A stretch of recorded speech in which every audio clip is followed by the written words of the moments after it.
All right, everyone, welcome to today's webinar. I'm starting to see a few attendees stream into the webinar. And so while we're waiting for everyone to join, I'm just going to introduce today's topic and share a few housekeeping notes before we introduce our speakers. So the voice you are hearing is Leah Davenport, and I serve as the Senior Marketing Manager here at Giving DNA. I'll also be moderating questions and launching polls. So if you have any logistical issues or just questions about what's going to happen, I'll be the one responding to those. Today's webinar is being recorded, so if you need to drop early or you wanted to share it with a colleague who wasn't able to join, you will be able to do so, and you can look for that recording to be in your inbox within about 24 hours. And then, as I mentioned, we will be utilizing the Q&A function within Zoom, so if you haven't found it already, you can locate that in your Zoom toolbar. And then we do have the raise your hand feature. And if you do utilize the raise your hand feature outside of us asking a direct yes or no question, I don't know what your question is, so please use the Q&A. All right, without further ado, I am pleased to introduce today's speakers. Our first guest is Mary Beth McIntyre, and she is the principal consultant at Win-Win Giving. And she knows all things data and helping nonprofit organizations wrangle their data and make sense of it. And Mary Beth, welcome, and we're glad to have you. Thank you. Yes, I consider myself a donor advocate trying to bridge between the data teams and major gifts or any type of fundraising. So great to be here. Thank you. Glad to have you.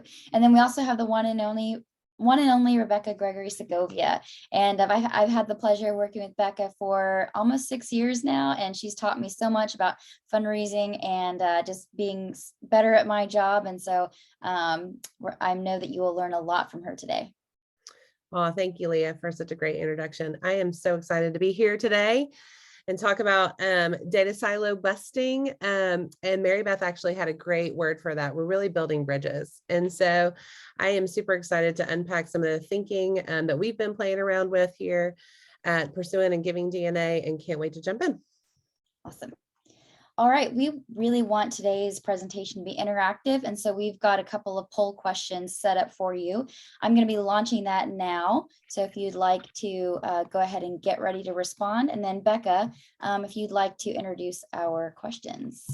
Sure. So the first thing we're curious about is what's your role? And so what we're looking for here is just to understand who's on the call, because we'll cater our conversation really to your role. And you know what, you may not see your role here, and that's okay, because we all wear lots of different hats inside a nonprofit. Feel free to chat it in. And so that's the why behind question what. Leah, do you want me to go through all three, or since we're going to do them together? Yes. Yeah. And it looks like you're able to vote for all three. You put your questions in for all three questions at once. So first question, what's your role? Second question, do you feel you have access to all the data that you need? So I love this question because, I mean, obviously it's binary, yes or no. So I'm curious how many of us are going to raise our hand and say, yeah, we've got it all. And how many are going to say, no, I could use. And so that's really what that third question is if you could have access, and we're going to make this really hard for you, if you could have access to only one of those data points, which one do you value the most? Because I'm really curious about those of us that are on the call. You know, what's the thing that you're really paying attention to help you drive who you're prospecting, who you're having conversations with, what your pipeline looks like. Mm-hmm. And so I'm going to ask you to pick one. If you do not see your choice here in the poll, feel free to also do what Leah talked about doing before, chat it in. I would love to be able to capture that data. And if you could have access to any data point, which would you value the most? Yep. Looks like we've got about 79% participating, and awesome. I want to be mindful of time, so I'm going to close the poll in about 10 seconds. So get your answers in if you haven't already. Jeopardy music. Yes. I don't think you want to hear me sing it. It wasn't an invitation. Well played, Mary Beth. All right. Who's on the call? Let's learn. Share results. All right. We've got some development officers, gift officers, mid-level officers, annual fund. Oh, good. Some prospect researchers on here. We're so excited to have you on the call. We need the prospect researchers in IT and data analytics, working with great. the officers Yeah. and development. So this is going to be good to kind of figure out how we bridge that gap. I love that word, bridge. Awesome. And then we're going to scroll through some of those answers here in a bit and get a beat on who our others are. What's the next poll tell us, Leah? All right, so the next poll tells us we've got about 72% saying that they don't have access to all the data that they need. Okay. Yep. So, but I'm pleased to see about a third of you do. So maybe you can present on our next webinar. I love it. Okay, we're still seeing the first question. So I'd love to pop up here what the second, sorry, we know what the answer is for second 76. I'd love to see the split on the data, the third question. Yes. Let's see, are you able? Right now we're just seeing question one still. Question one, then I'm showing, let's see. You scroll through the poll, I think you can see it. Yeah. Okay. Anything changing? No. So why don't you just call it out for us? I'm going to take copious notes. Yes. And all right. we'll go from there. So what are we seeing? For question one or question two? Question three. Question three. All right. So for question three, looks like the top answer of access people would like to have, of data you would like to have access to, is about 33% giving behaviors. Okay. Then there's a pretty even split of 17% of you said mission-related engagement attributes, 18% said behavioral attributes. So we've got good news, is we've got a lot of slides on both of those things. And then we have about, the next highest was about 8% for psychographics, 4% for demographics, 8% for wealth indicators, and looks like we got about 1% of people who wrote in their own answer. Awesome. We're going to scroll through those.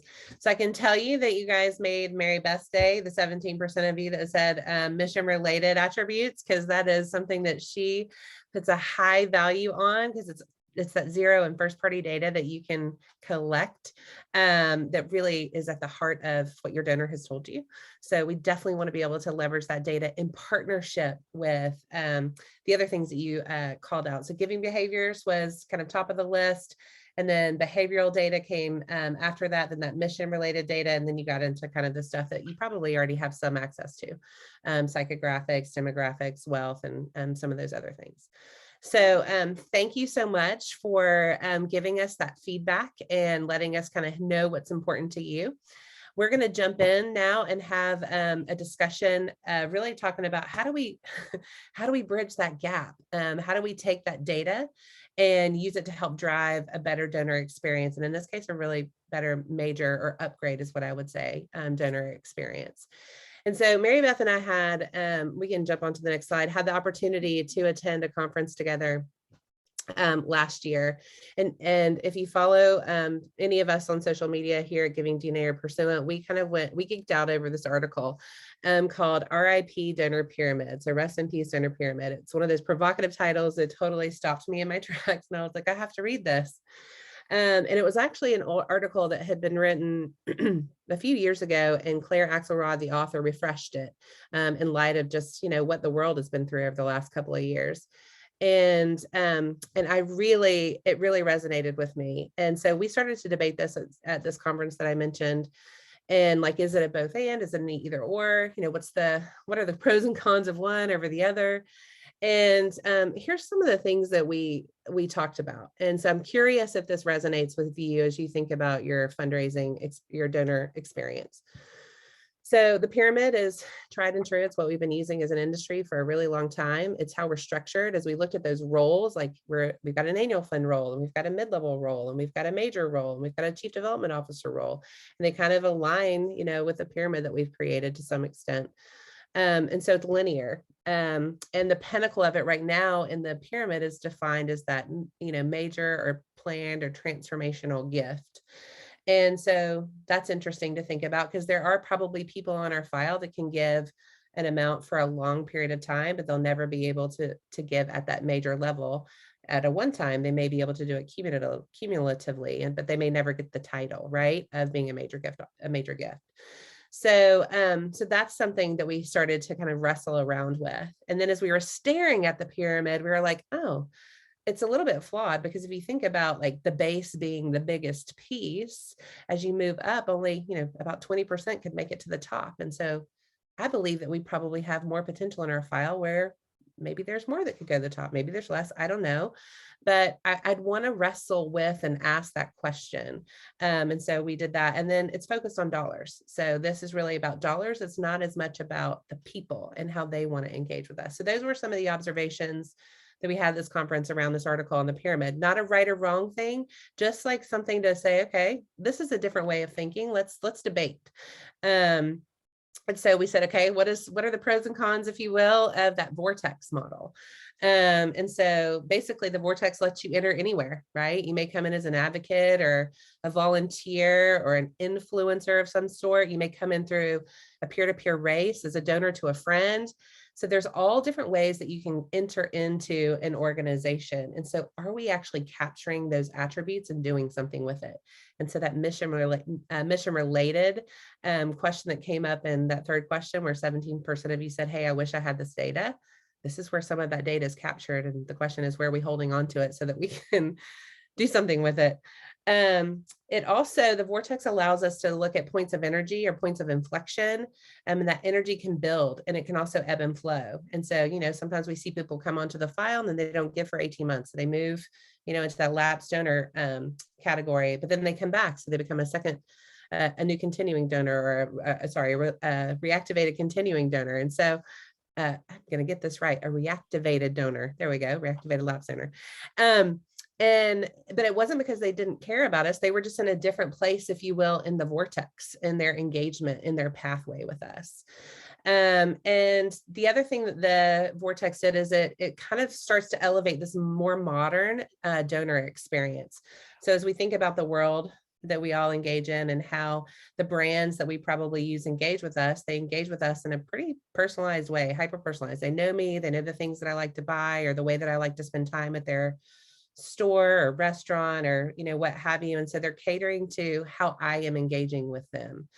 And so it was a fun debate to have in the room.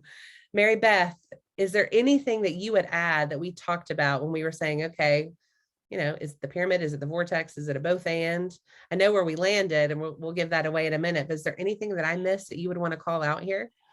Well, I think just before we move on, just the importance of that full view of how the donors engage with the mission. To me, that's what that visual does, and that it can complement any kind of level where they are at the continuum.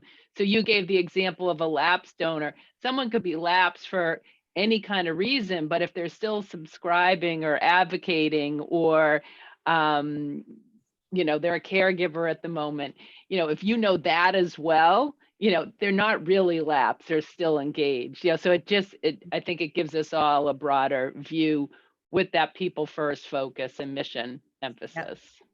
Such a great example too. It's not that they're not doing something, they're just not doing that thing right now with their dollars, right? Well, and probably 80% of them are not doing something, but it's that 20% we want to keep engaged with, right? Yeah. So where we landed on the next slide is, for us, it became a both and. It wasn't that you could adopt one or the other. We had to actually bring them together. And so, and this can be hard, right? Because we have day jobs that we have to do right now, and we have to think about, like, how am I going to get all this data and create the right experience so that I can move my donor progressively down a path, if you will. And so I'm curious, Mary Beth, as we think about bringing these two together, and in your experience in helping nonprofits wrangle their data, what obstacles stand out to you that prevent people from being able to get this both and view?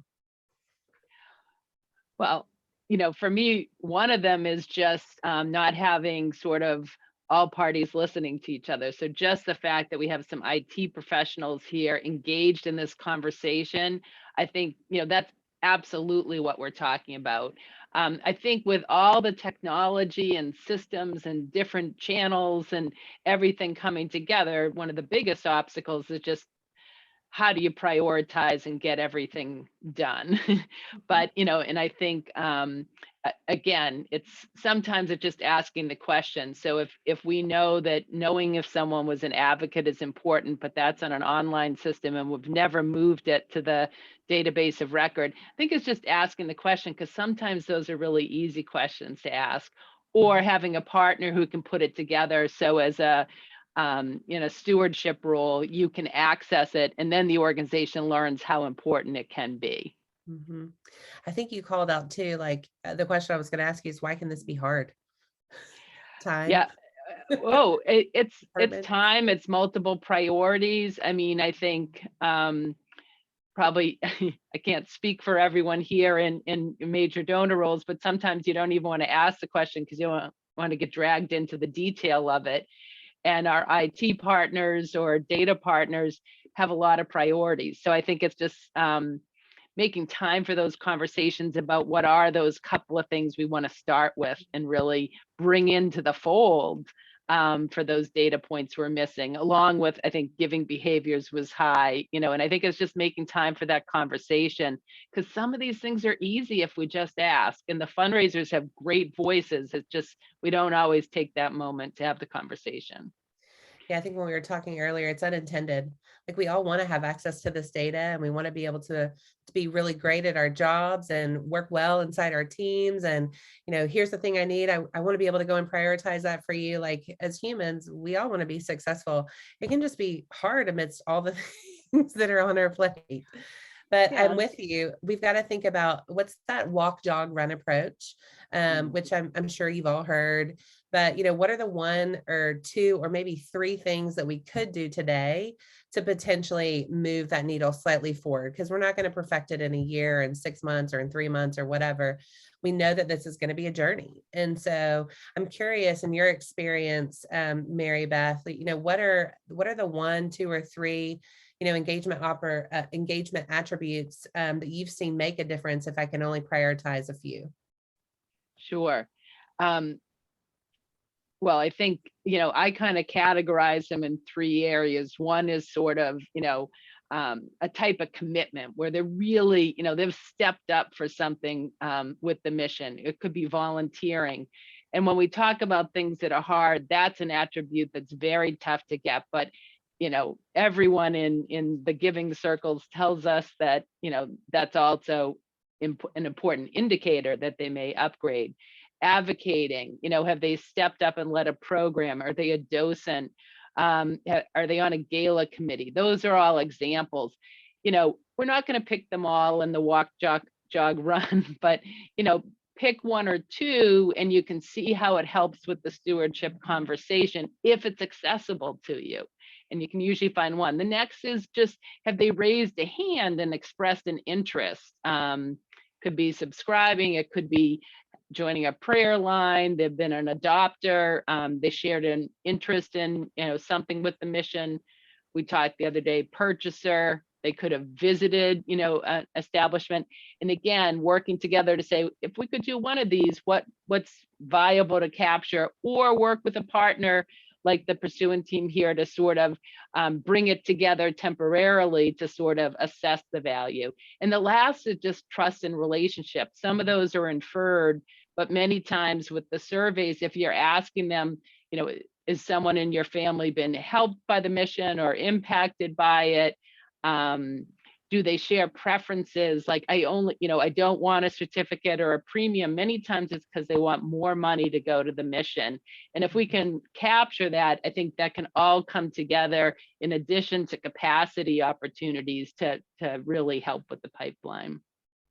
So, for me, the top three to your question, Becca, I would say advocate has consistently in my research shown to be a value. And sometimes it's just a matter of moving it from point A to point B so everyone can have access to it. And you oftentimes, have people who could, be doing that, and you just don't have awareness of it in your prospecting. Another is the volunteering, which has been a large challenge. And I think some of these sort of affinity, or if they're subscribing to things that are about the mission, that type of action, just in the 360 view, I think would make any stewardship conversation, even more engaging. So I'm going to play that back for our listeners. So you picked two. If you could only go get two this year, go find out if they're advocates or volunteers and integrate that into the conversation. And then we will be sharing this deck out. And so she's got a great list here. So if you've already got access to those 2 data points, then there are several other things that you could look at here to say, okay, what would it look like for us to find the program leader or a subscriber? But again, just kind of picking a few data points that we can report out on to see if we can continue to move the needle. There's one question that I have for people that maybe don't know what this is. So can you define what zero-party data is? Oh, sure. Great point. I think there's just a lot of discussions, and mostly it's things that for commercial world, our customers, for here, our constituents or donors have told us or done with us, and just making sure we sort of hear that, recognize it, and capture it in some way on the data set. And then I think what we're talking about here is how we can then make that accessible for the stewardship and prospecting process. So zero party is really things they have shared with us personally. We didn't go out and buy the data. And back to that, taking a pause and having the conversation. Sometimes we just get so excited with everything that's going on, we never say, did anyone capture that? Or, I got this, spreadsheet over here. And sometimes that's where the gold is. Yep, those spreadsheets. All right, so you're hitting the hot button of mine. So I believe, and you guys have probably heard us say this at Giving DNA and Persona, that every nonprofit now is a data company. You're collecting that zero-party data. It just may live somewhere, maybe not in your CRM, or it could be CRM, marketing automation tool, spreadsheet on somebody's desk, volunteer list at a sign-up place. Like, it can be in lots of different places, but you're collecting that data. So being able to harness that power is really important. The other thing that I believe is important in fundraising in this day and age is getting that third-party data and kind of wrapping that around your zero and first party data to really get a 360-degree view of your constituency. And so as Mary Beth and I were thinking about our time together today, wanted to show an example of that. But before we do, on the next slide, there was a quote that really stood out to Mary Beth when we were talking about this time. And so we just wanted to share it with you. There's actually 2, but this is the first one, and it's in the article, and we'll make sure that you guys have access to the link to this article as well.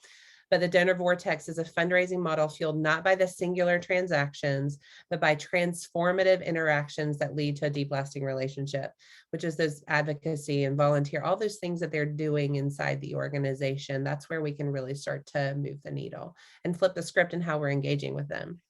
Right, or attending virtual events this past, 2 years. Oh yeah. Go ahead. How many people have been giving up their time to do that? Being able to track that and say they moved with us from being in person to virtual. And so how will we move back as we move into either a hybrid or a fully in-person event? Maybe there are people that can engage in that way. And there may be some people that just like doing virtual. They're introverts and they're like, hey, I'm going to keep doing this. I'm just going to do it at home. All right. So let's give you a quick example. Mary Beth and I kind of said, all right, how do we get at some of this data? And so Giving DNA is something that allows you to get at some of the data that we've been talking about really quickly. And so in this scenario, we said, okay, we want to find people in our file that are most likely to upgrade. And then we want to build attributes around that. And so on the next slide, and I'm going to go through these really quickly, that little tiny red box has some of the things that Mary Beth just talked about.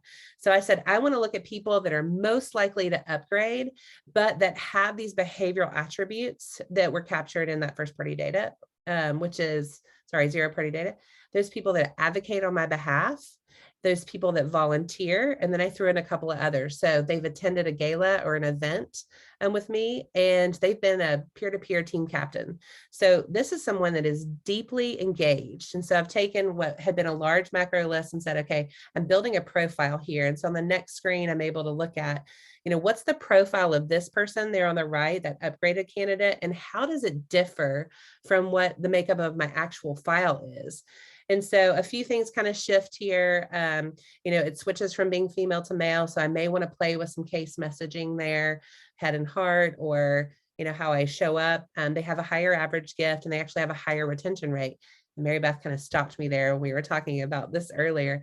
She's like, this is really important data to be able to take a look at. And you already have this data, in your hands. Mary Beth, anything you want to add to that before we move on? No, I just think and there was an interest in giving patterns, and I just say consistently, once you overlay that, you find, kind of they've upgraded more, or they give more gifts, or they're more likely to be sustainers. And, it's just a natural way to sort of uncover some of that. And the only other thing I would say is those categories are sort of custom for every organization. It's a little different, and that's part of the conversation of what's important. Yeah, I love that. And so again, this is a group that's highly engaged, right? Because they're prime for upgrade. Look at what their average gift is compared to their peers. It's $500, and hard to see on the screen, but it's over $500 versus $267. And their retention rate is off the charts, 97%. And because they are deeply engaged, they're advocating, volunteering, attending your event, and they've led a peer-to-peer event. So then I'm curious, just like, who are they outside of that? So the demographics, psychographic, financial information. And so I've just got a snapshot of things here that if I were in your shoes as a fundraiser, I'd be asking, okay, is there anything I can learn about their age? Do I have a separate messaging based on where they are, or if they're male or female, or marital status, or kids in household? So I may say, those that are in that 40 to 60 range, they're female with no kids in household. We know they're great planned giving opportunities. Maybe I carve that out and I'm going to do a planned giving message there, just as an example. Where do they live? The purple areas are hotspots. So quickly, this tells me I might want to do an event potentially, or at least do donor visits in California and Texas. And then I might want to move in and know a little bit more financially about them on the next slide. So we all, and Giving DNA has it, like the net worth and house value and all of that. But some of the things that we also like to look at are, what's the predicted discretionary income that they have on hand? So what cash is in their pocket that they can give today? And what's interesting in this, again, very, very narrow segment that we've looked at, half of them essentially are really going to be in that $0 to $10,000 range right now. And if I were to click on that, just that one bar, I'd probably see, they have kids in household and they've got a lot going on, right? But I've now been able to just say, okay, I'm going to have a message for just those that are 0 to 10 to keep them engaged. And then those that are 10 plus, I might actually want to learn a little bit more about how they're giving and what they're giving to, so that I can create a better experience. And so the things below that tell me, what their charitable affinities are. And so they're charitable and they may give to arts and culture. And so how can I tie my message into that? Or where have they been giving over the last 12 months and at what rate? So are they giving $250 gifts or $500 or more gifts? And so again, things that we can just ask as we look at that 0 party and first party data combined with that third party data to get that 360-degree view, and be able to understand a little bit about who they are and create that personalized experience as we look at upgrade. And last, but certainly not least, is communication preferences. So are they in a place where they're more phone responsive versus mail responsive versus digitally driven? And it doesn't mean that you just pick a channel. We all believe in that omni-channel experience, but it may help me figure out how first to engage with them if I'm not already engaged. And then last but certainly not least, I'm going to say that one more time, is their social media presence. So remember that group that we saw on the last slide that I said can only do the 0 to 10,000 right now? Yes, they can continue to give, but if I were to just click on that group, I can then get an idea of, how engaged are they in social, and maybe they can advocate on our behalf in this season of life. And so just a quick, super simple way to illustrate for you visually how to take what Mary Beth has been talking about here, getting that both and, right, pyramid vortex view, if you will, and then applying it to how we go about cultivating our next generation, if you will, of mid and major prospects. So Mary Beth, anything you would add?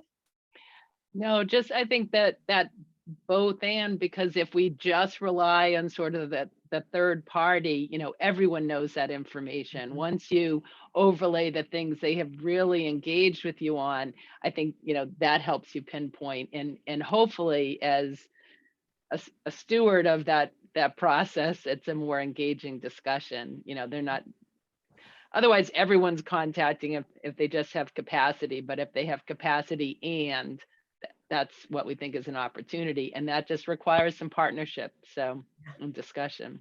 Yeah. Thanks.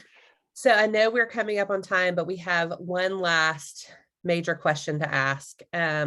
So future state, what's true about an organization after they have been able to consolidate their data and bust the silo, or really what we were saying is bridge the gap, and then on those 1, 2, or 3 things. So Mary Beth, how would you answer that question?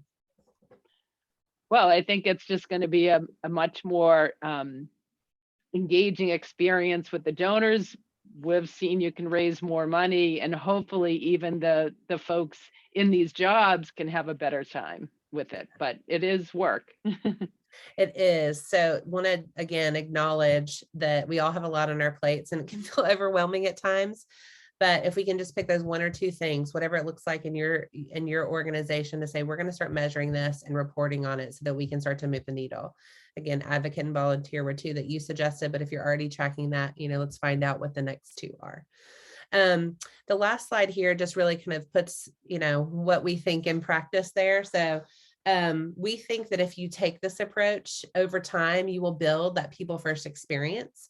It's also going to allow you to build deeper connection and deeper relationship with your donors and what they want their experience to be as they help you achieve your mission. So whether it's donating and volunteering, advocating, all the things, subscribing. We also think that it helps inform your pipeline. So that deeper engagement allows you to then understand how you're going to build your pipeline, right? And have a greater prospect pool of deeply engaged people to speak with. So again, it drives all the things that retention, activation, volunteerism, advocacy, et cetera. And then we played with this last bullet point, Mary Beth and I did. We were like, is it customer? Is it constituent? Is it donor? Because really it's about satisfaction of the human that is engaging with your organization. And so we landed on constituent because it's not just the donor. It's not just the advocate. It's not just the subscriber. And so we really want to drive constituent satisfaction as they engage with your brand, your mission, and your outcomes. And so I believe we have one last quote that really just undergirds that people first quote, but we're at time. We're happy to hang on for a few extra minutes and answer any of the questions that come up in the chat. And Leah, as you mentioned, we'll be sending this full recording out if you have to drop off. Yep, thank you so much, Becca. We just packed this conversation with too many good things, and we just didn't keep to our promise of 30 minutes. So our apologies there. But we do have some questions that came in Q&A. While we answer those, I'm just going to put some slides up so you can see them. We've got, if you'd like to learn more about Giving DNA, you can use this QR code to grab a demo. And we can also include a link to that in the email that we send you. And I'll flash back to this slide. And then we also have a free resource here for you. If you are interested in upgrading donors and specifically within the discipline of mid-level, we recently put out a resource for you. So I'll leave this up while we answer questions. But Allison had a really great question about how do we find out what other places our partners and donors are giving and how much? Do we have to personally ask them? Is that considered rude? How can an organization get that information? Great question. Yep. I love that. Go, Becca. Love that question. So hopefully we showed a little bit about how you can get at that data, right? Because it is available, not to the specificity, Allison, that you're looking at, but I can tell you, here's generally where they're giving. Here's the organizations they've given to in the last 12 months, meaning verticals.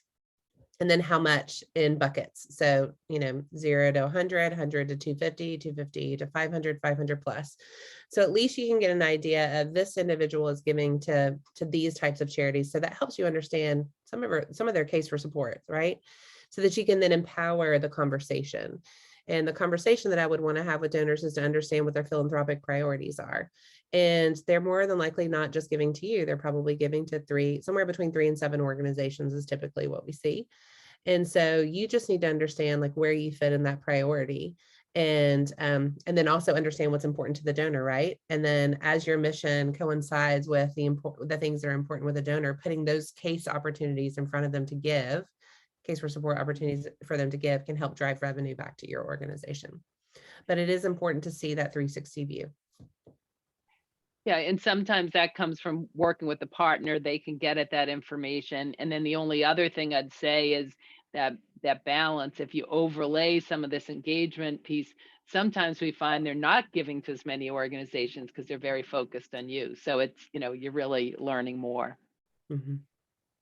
All right, that is all the time that we have today. Thank you everyone for tuning in. We will be sharing out the recording and the slides, and so if anyone had to leave early, they can get the last few minutes of this presentation and go back and take some more notes.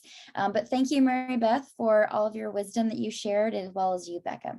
Thank you. Great to be here. Happy fundraising. Thank you.